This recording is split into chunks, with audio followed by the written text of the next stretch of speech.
We welcome our viewers here in Nigeria and around the world. Today's edition of Business Morning here on Channels Television starts right now.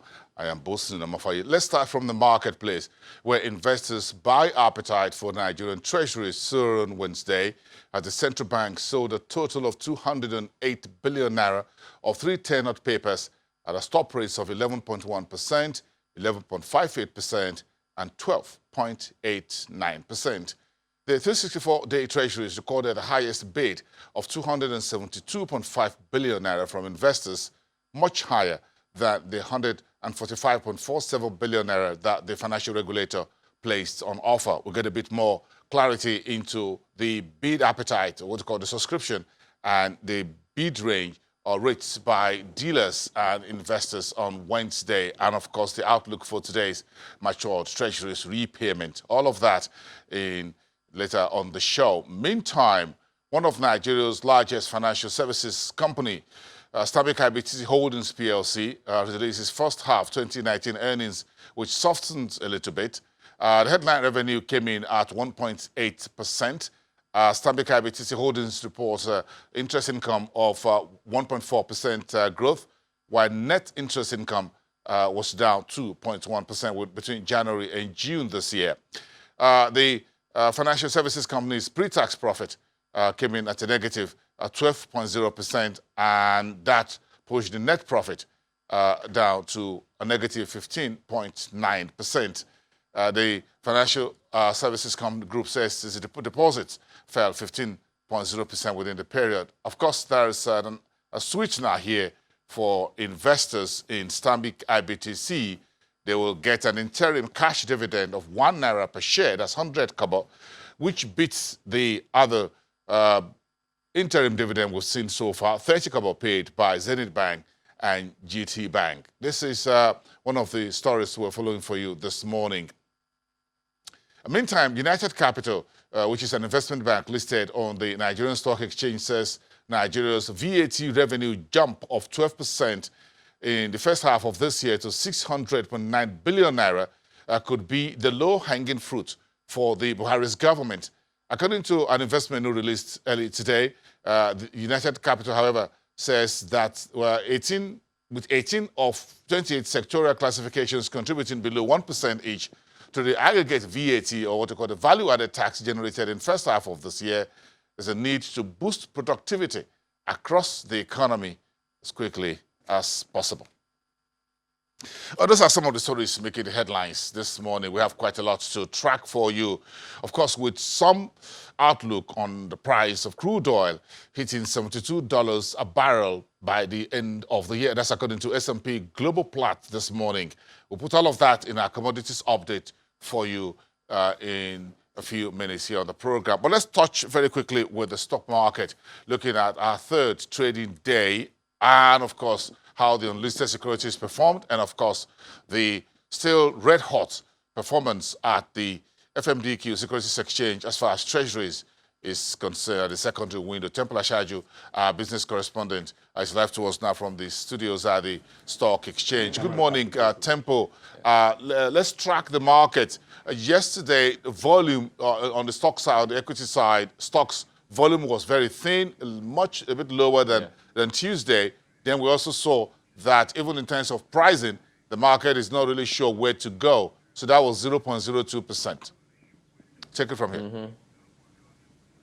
Of course, Bosun. I mean, yeah, sure, Bosun. We've been seeing a whole lot of bargain hunting on a lot of stocks in the market in recent time. Up until the earlier part of yesterday, in terms of trading now, we saw a little bit of profit taking that dovetailed down from Tuesday into Wednesday. But for the greater part of yesterday, we saw more of bargain hunting. Of course, that's due to the fact that a lot of the stock prices are really low. So we saw the insurance sector in the market, experiencing that. The oil and gas also had a bit of that experience. I mean, talking about Forte Oil, which in fact got a bit of a news yesterday. A little bit of that also transpired in the industrial sector of the market. But basically, in total, given the marginal performance that the market had, some 0.02% yesterday, we added over 2 billion, a little above 2 billion naira to the equity capitalization yesterday, which brings us to 13.43 trillion naira now. In terms of the activity level, as you said earlier, we were down by 29% in terms of volume yesterday. Around that same percentage or margin was what we saw around the value of transactions. Top trades yesterday, we continue to see Transcore, experiencing a pull between the bulls and the bears yesterday, was down by some 0.95%, had hit some 1 naira 7 kobo. Some smart investors took profit, and at the end of the day, it closed at 1 naira 5 kobo. But I mean, right now, it's not trading below 1 naira as it was for two weeks ago. So if you look at the investor sentiments measured by the market breadth, it was at par yesterday, 13 gainers, 13 losers. But going by the sectoral performance, only 3 sectors recorded gains yesterday, and that explains the bargain hunting I talked about earlier. Two other sectors, banking and consumer goods, were down yesterday because of profit taking, as we saw in early trade. Access Bank, Fidelity Bank, Wema Bank, all of these banks experienced serious profit taking and a little bit of a sell-off, the setting eventually. But for the consumer goods, it was also down. We saw some sell-off there. But for the industrial good, WAPCO experienced some 1% gain plus. Dangote Cement was also up. The insurance sector, of course, was up. At the end of the day, we saw oil and gas pushing up. Talking about Forte Oil, we got a notice from Ignite Investments yesterday talking about increasing their stake in this particular company to meet some 74.06% stake in eventually. This is coming up, following the exit of Belonia Femi Otedola from that particular company. So that little void left is now to be filled by some 500,000 ordinary units of shares will now be added up to what we have. That represents some 0.04% from Ignite Investments. They'll be increasing their stake. So we'll see how that, rattles the market for today. Talking about the unlisted security side of the market, things were unchanged yesterday, although we saw 11 deals, Afriland, CSCS, WAMCO, and NIPCO were companies that actually recorded, tradings one way or the other yesterday. Niger Delta Exploration Company had the highest volume of trades. But for the fixed income side of the market, bonds specifically, it was a little bit cold yesterday on that side of the market. Yields moderated by some 2 basis points. We saw slight demand and interest around the short and the mid-tenor bonds. Talking about the 23rd of February 2028, which is at the mid-end of the curve, we saw yields advancing on that particular security by 14.14%. For the treasury bill side of the market, there was a slightly bullish sentiment there, but of course that was at the short and the mid end of the curve. For the 28th of November 2019 security in particular, which is a 155-day date to maturity security as at yesterday, that was down by 162 basis points to 13.93%. That also shows up the discount rate on that particular security, Bosun. Temple, I'm so interested. I'm going to be talking to the folks at via the FMDQ Exchange Place later about the that performance in the Treasuries market. A very big day for the Treasuries auctions conducted by the central bank. Then the secondary market was also very active. Yeah. So we'll put all of that together to try and squeeze that into the market conversation, get everyone to understand that a bit better. But quickly back to your market, the stock exchange where you are. The NSE says data is king, and of course you need statistics or data to make very nice and informed investment or trading decisions. So why is this so? Is that some of the questions you'll be asking the man who is there with you at the stock exchange? Femi, is that part of it? I'm interested to know why the NSE thinks that data is king and data is everything. Let me put it that way. Thanks, boss, and thanks for this handover. So we're talking to Olufemi Balogun, Mr. Olufemi Balogun, who is the head of market services at the Nigerian Stock Exchange here. Thanks a great deal for your time, sir, and thanks for joining us on the show this morning. Much. I really appreciate the handshake, actually. So, market data, this is the fourth in the series. You are here, relatively new in the market, but then again, you are coming up to spearhead that particular workshop now. And here we are focusing on partnerships, products, and of course, customers. What exactly informed this particular theme? Because basically, it has to have, everybody has to come together to make things work in the financial market. And we realized that the academic and research community, the buy and sell side, which are members of the exchange, the researchers, the general public, requires information to be able to understand what goes on in the market. It's not just simple. So we have to come up with a way to bring everybody together and look at what the partnership is. Then from there, we can come up with product. Then from there, we can look at our customers on all sides. Now, the members of the exchange have their customers as well, the general public, the retail investors, the institutional investors. All of them basically make decision on what kind of transaction that they want to do with their portfolio, like portfolio manager, for example, when they want to basically balance or rebalance and all those kind of stuff. So we now look at it that it's an ecosystem. So it's not just the exchange itself. So we have to bring everybody together. And that's the reason why we have this thing. And talking about this everybody, you've got data aggregators, investors, market watchers, journalists, regulators, MDAs, that's ministries, departments, and agencies of government that will be in attendance. How will all of these convergence at the end of the day, ramp up support for markets given the focus on data? Because, you see, the data actually drives investment.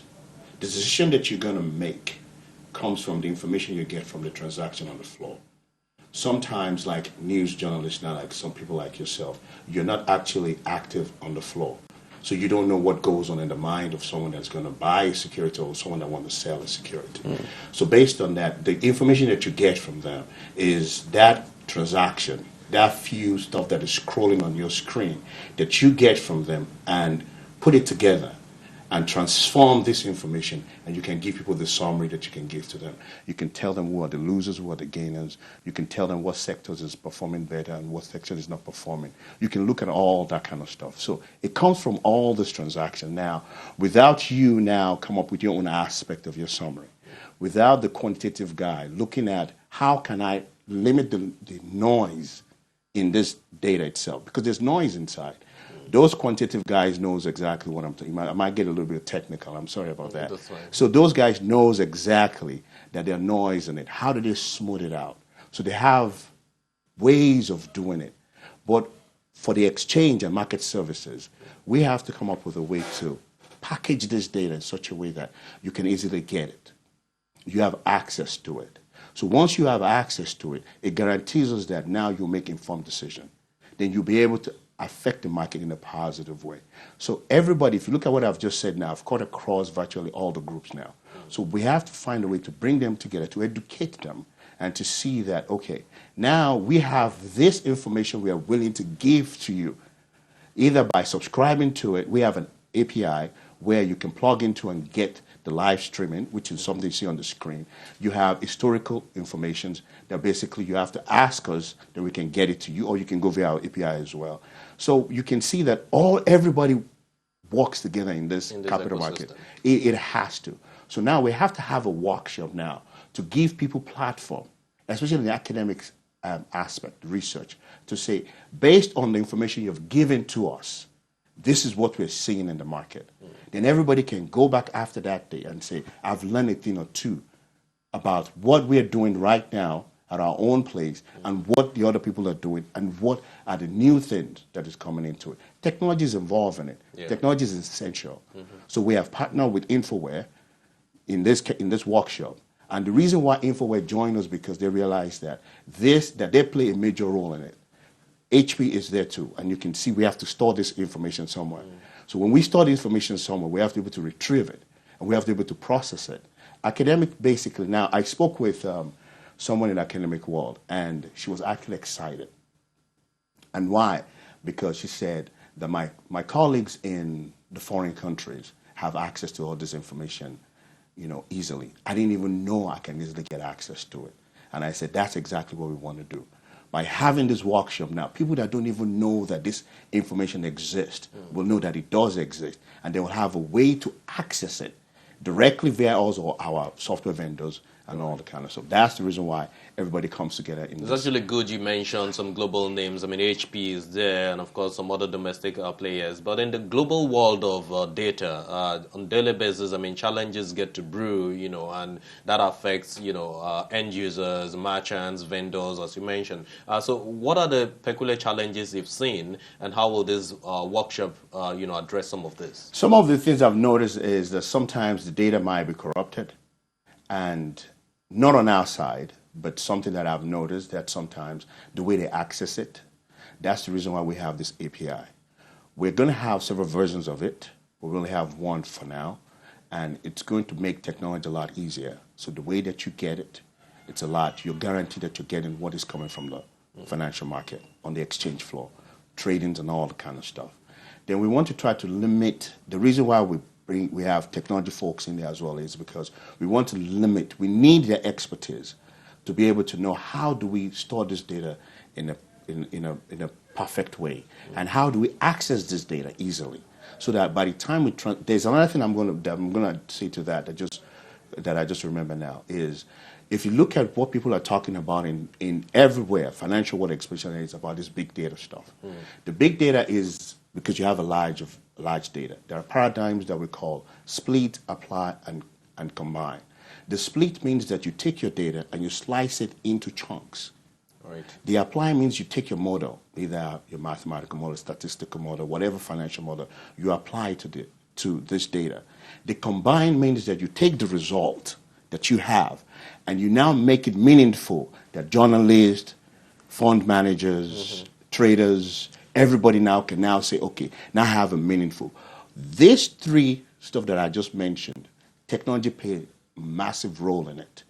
So, and that's what this big data world is all about. And we're actively in it at the exchange, and we're finding ways to be able to make that the public and our members have easy access to stuff like this. And it's not even too expensive.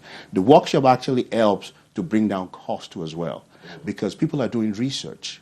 And while they're doing the research, what research does is it brings down the cost for a lot of people. And so in that kind of situation, our workshop encourages that. And that's why you can see that we're bringing technology folks and academic folks into it. So in just 1 minute that we have to go now and end this conversation, I know that partnership is king in this particular. Exactly.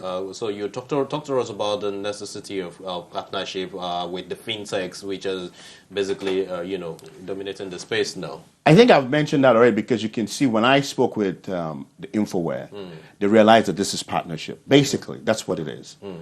HP is partnership. The academic world is partnership, because we have the information. We all have the information. Now, but we need HP and people like that, the hardware group, to be able to store. What about the government agencies? Because I know that NITDA is actually, proliferating this data protection policy now. Yes, yes, we do have.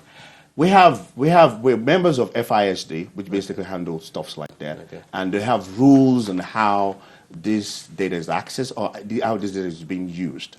And that's the reason why data is getting expensive. And the reason why it's getting expensive is not because of all these regulators. No, not at all.